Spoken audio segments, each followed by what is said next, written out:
эфире новости, в студии Анастасия Кобызева. Здравствуйте. Вот главные темы. Цифровизация Якутии опережает многие регионы России. Какой опыт местных айтишников может быть полезен в масштабах страны? В Якутии заработала облачная поликлиника. Где скачать приложение и какие медицинские услуги доступны, расскажем в этом выпуске. Осторожно, дети! Нюрнбергская госавтоинспекция провела акцию «Безопасный город».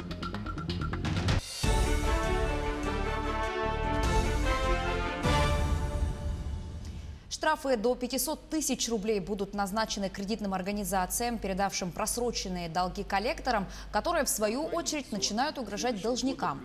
Об этом заявил премьер-министр России Михаил Мишустин в ходе совещания с членами Кабмина в четверг. По его словам, соответствующие правительственные поправки будут внесены в Кодекс об административных правонарушениях. Суды часто сталкиваются с проблемой защиты людей от такого давления. Мы подготовили поправки в Кодекс об административных правонарушениях. Они позволят усовершенствовать механизм защиты людей от таких недобросовестных действий.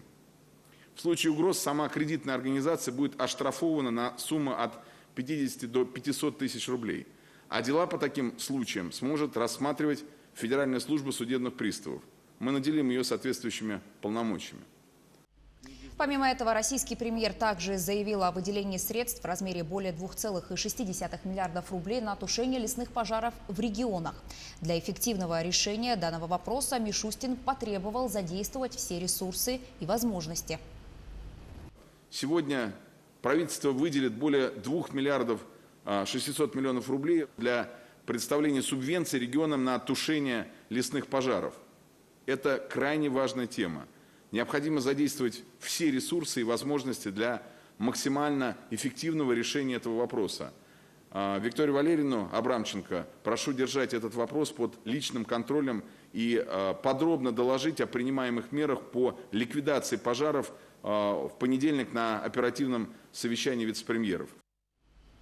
Также дополнительно 3 миллиарда рублей, по словам председателя правительства, будут направлены для развития региональных авиаперевозок. Таким образом, по словам премьера, данная мера позволит дополнительно перевести не менее 450 тысяч человек. Теперь перемещаемся в китайский Ухань, где идет подготовка к одному из самых мощных за последние десятилетия наводнению.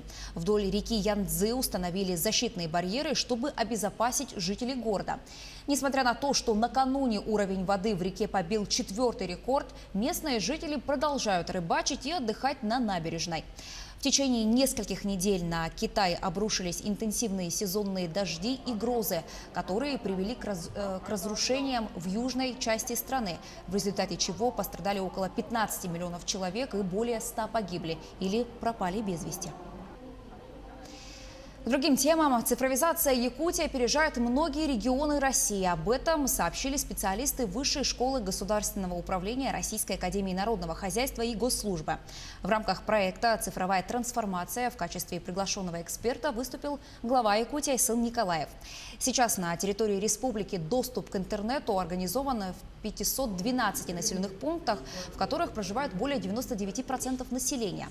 К волоконно-оптическим линиям связи подключены 262 населенных пункта. Это помогает развитию IT-отрасли и катализатору цифровизации всех сфер жизнедеятельности даже в самых отдаленных районах. Также глава Якутии рассказала о портале OneClick Якутск, где можно оставить жалобу, заявку или внести свои предложения по разным сферам жизни. Предусмотренный такой раздел, как экологический мониторинг. Эта функция может быть полезна многим регионам России. К сожалению, уже сейчас как происходит? У нас все-таки и в стране, и у нас в республике из-за больших расстояний и так далее службы гидромета, они не везде сидят. Те же службы Росприроднадзора тоже не везде сидят. И, например, тоже загрязнение атмосферы, те же пожары, так, они не всегда службами, которые должны за этим следить, фиксируются. А население это видит. И, в принципе, можно сделать такую интерактивную карту, где вот это все через как раз население, через общественно, скажем так, контролеров экологии, может прямо вот в режиме онлайн уже появляться и использоваться уже всеми теми, кому это надо. Так? Начиная еще раз от температуры, заканчивая уже наличием тех или иных экологических нарушений со стороны природопользователей. В Якутии заработала облачная поликлиника. Благодаря этому приложению жители республики смогут получить медицинскую консультацию, записаться на прием онлайн. Где скачать приложение, как в нем зарегистрироваться и какие медицинские услуги в нем доступны, подробности у Анны Брянской. Жители алмазной столицы уже и позабыли, наверное, когда в последний раз приходилось сидеть в очереди на прием к врачу. Талончики, ожидания в коридорах – все это было до пандемии нового коронавируса. К счастью, в 2020-м есть интернет. Теперь получить консультацию специалиста можно, не выходя из дома. Специалисты медцентра Якутска совместно с коллегами из Ленской и Сунтарской больницы создали приложение «Облачная поликлиника». Его сделали для пациентов, которые находятся в режиме самоизоляции и в зоне риска новой коронавирусной инфекции. В облачной поликлинике несколько разделов. В одном из них пользователям предлагают вести дневник здоровья. Нужно лишь нажать соответствующую вкладку. Напротив симптомов, которые у вас есть, нужно поставить плюсик. Боль в мышцах, боль в горле, боль в груди, температура. Все эти отметки увидит врач. Проконсультироваться с доктором тоже можно. Нужно нажать вкладку «Войти как пациент», после «Записаться» и выбрать нужный город, поликлинику и нужного врача. Желаемое время приема тоже можно выбрать. После оформления заявки врач выйдет на связь, проконсультирует по телефону или приедет на дом. В приложении медики смогут отслеживать местоположение больных коронавирусной инфекцией, которые проходят лечение на дому. Эти заявки, они в режиме онлайн отрабатываются абсолютно ежедневно. Именно специалистом Мирнинской центральной районной больницы. То есть этот человек сидит в поликлинике, девушка, которая эти заявки собирает и в режиме онлайн тут же передает своим лечащим врачам. Скачать приложение можно в любом веб-браузере и в магазинах мобильных приложений. Только вот зарегистрироваться в облачной поликлинике получится только пользователям портала госуслуг. Иностранным гражданам достаточно номера телефона. Сервис существенно облегчит работу врачей и Роспотребнадзора, поскольку все данные о пациентах зафиксированы электронно. Это сократит время на обработку и внесение данных, позволит ежедневно дистанционно отслеживать самочувствие людей на самоизоляции и проводить консультации онлайн. В дальнейшем сервисом смогут воспользоваться люди, состоящие на диспансерном учете.